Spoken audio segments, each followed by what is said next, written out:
Hey guys, in this video I want to show you how to remove background noise in FaceTime call on iPhone. So to remove background noise, as a first step, we need to check phone for any new software updates. So go in settings. Here, let me just return back to my main settings.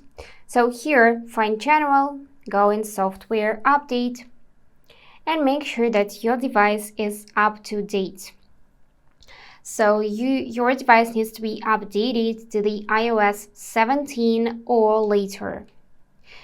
And if yes, then we can enable voice isolation during FaceTime call. So this is important that you do this during FaceTime call.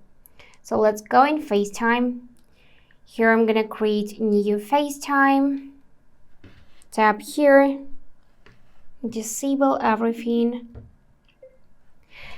Great. Now also make sure that it is unmuted.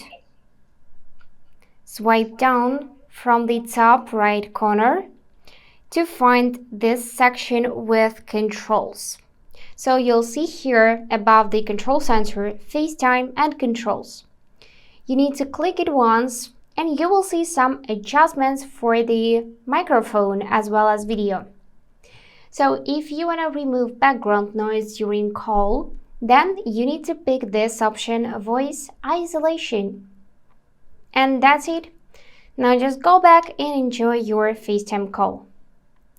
So if this video was helpful, please subscribe, like, and comment. And I wish you all the best. Bye bye.